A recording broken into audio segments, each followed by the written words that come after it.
বছরের দুটি সিনেমা, কম হলেও একটি। প্রতি সিনেমার আয় কমপক্ষে ৩০০ কোটি রুপি, যা ৬০০ কোটি পর্যন্তও হয়েছে কখনো কখনো। এই হিসাবে এবার জ্যোতি পড়ছে। হ্যাঁ, থালাপতি বিজয়ের কথাই বলছি। সিনেমাকে বিদায় বলে দিয়েছেন এই তামিল সুপারস্টার। এই বিদায়ের প্রভাব কত দিকে পড়তে পারে ধারণা করুন তো। মুক্তি পেয়েছে তামিলনাড়ুর বর্তমান মুখ্যমন্ত্রী চন্দ্রশেখর জোসেফ বিজয় ওরফে থালাপতি বিজয়ের নতুন সিনেমা জননায়কন। এটি রাজনীতিতে পূর্ণ সময় দেওয়ার আগে তামিল সুপারস্টারের শেষ চলচ্চিত্র। এতে বিজয়ের পাশাপাশি অভিনয় করেছেন পূজা হেগড়ে, ববি দেওয়াল, মামিথা বাইজু, গৌতম বাসুদেব মেনন, প্রকাশ রাজ ও নারায়ণ।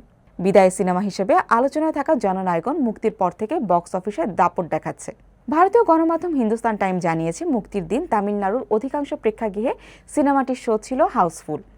অবশ্য মুক্তির আগে উদ্বোধনী দিনে ১০০ কোটি রুপি আয়ের যে প্রত্যাশা ছিল তা পূরণ হয়নি। সপ্তাহের মাঝামাঝি সময়ে স্বাভাবিকভাবে আয় কিছুটা ভাটা পড়লেও দেশীয় ও আন্তর্জাতিক বাজারে ছবিটি স্থিতিশীল অবস্থান ধরে রেখেছে।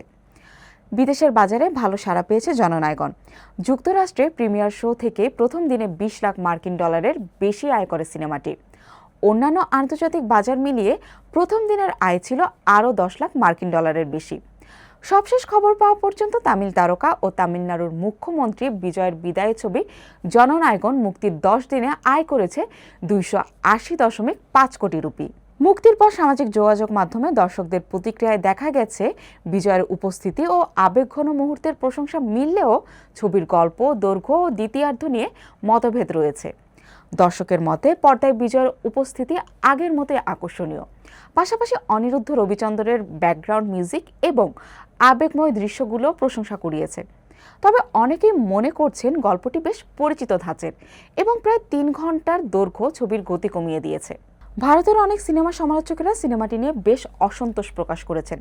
তাদের মতে চলচ্চিত্র শিল্পে ৩ দশকেরও বেশি সময় কাটানোর পর নিজের বিদায় চলচ্চিত্রের জন্য বিজয় যে আগে থেকেই অসহনীয় একটি সিনেমাকে রিমেকে বেছে নিলেন, তাই প্রমাণ করে যে সিনেমা নিয়ে তার দৃষ্টিভঙ্গি ও বোধগম্যতা কতটা সীমাবদ্ধ। বিজয় যেভাবে দাবি করেন ঠিক সেভাবেই যদি তার ভক্তদের প্রতি ন্যূনতম শ্রদ্ধাবোধ থাকত, তবে তিনি বিদায় বেলায় তাদের চিরকাল মনে রাখার মতো একটি ভালো সিনেমা অন্তত উপহার দিতেন। জননায়কন ২০২৩ সালের তেলেগু ব্লকবাস্টার সিনেমা ভগবান কেশরী-এর অফিসিয়াল রিমেক। বাণিজ্য বিশেষজ্ঞদের হিসাব অনুযায়ী বিজয়ের চলচ্চিত্র জগৎ থেকে বিদায় নেওয়ার অর্থ হল কলিউড মানে তামিল ফিল্ম ইন্ডাস্ট্রির প্রতি বছর প্রায় ১,০০০ কোটি রুপির সম্ভাব্য আয় থেকে বঞ্চিত হতে পারা। সাধারণত তিনি বছরে ১ থেকে ২টি সিনেমা উপহার দিতেন। তার প্রতিটি ছবি বিশ্বব্যাপী ৩০০ থেকে ৬০০ কোটি রুপির ওপর ব্যবসা করত। শুধু প্রেক্ষাগৃহের টিকিট বিক্রি নয়, স্যাটেলাইট টিভি রাইটস, ওটিটি প্ল্যাটফর্মের ডিজিটাল স্বত্ব, মিউজিক রাইটস এবং প্রবাসের বাজার থেকেও ইন্ডাস্ট্রি যে বিপুল পরিমাণ নিশ্চিত অর্থ আয় করত, সেখানেও বড় ধরনের ধস নামবে।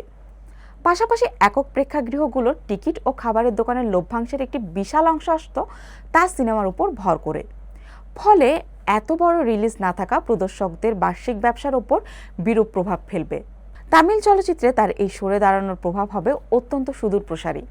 কোনো ফ্লপ সিনেমার কারণে বা ব্যর্থতার মুখে পড়ে নয়, বরং তিনি ক্যারিয়ারের উজ্জ্বল সময়ে দাঁড়িয়ে অভিনয় ছেড়েছেন। সিদ্ধান্তটি মেনে নেওয়া কঠিন হলেও বাস্তবতাকে মেনে নেওয়া ছাড়া উপায় নেই। গত ১-১.৫ দশকে তামিল সিনেমার জন্য তিনি যা করেছেন তা সত্যিই অতুলনীয়। তাই এই অনুপস্থিতি ইন্ডাস্ট্রিকে বড় ধাক্কা দেওয়ার পাশাপাশি এমন এক শূন্যতা জন্ম দেবে যা এত সহজে পূরণ করা সম্ভব নয়। বিজয় রেখে যাওয়া এই শূন্যতা বহুমুখী। একদিকে যেমন রয়েছে নিশ্চিত বক্স অফিস সাফল্য আর ঝোড়ো সূচনার অনিশ্চয়তা, অন্যদিকে রয়েছে তার ব্র্যান্ড ভ্যালু। বিজয় নামটাই পরিবারের সবাইকে নিয়ে দেখা নিশ্চিন্ত বিনোদনধর্মী ও জনপ্রিয় সিনেমার এক বড় নিশ্চয়তা দিত। তবে তামিল সিনেমা ইন্ডাস্ট্রি চিরকালই নিজের মতো করে ঘুরে দাঁড়াতে পেরেছে। এবারও হয়তো সময়ের সাথে সাথে বদলে যাবে। নতুন নতুন তারকার উত্থান ঘটবে এবং বক্স অফিসও খুঁজে নেবে নতুন কোনো কাণ্ডারি। কিন্তু বিজয়ের বিদায় একটি বিশেষ স্বর্ণযুগের সমাপ্তি টানল, যে যুগটি চিরস্মরণীয় হয়ে থাকবে তার তুমুল জনপ্রিয়তা, দুর্দান্ত নাচ, নিজস্ব ধারার অ্যাকশন কোরিওগ্রাফি এবং সামাজিক বার্তাবহ গল্পের জন্য।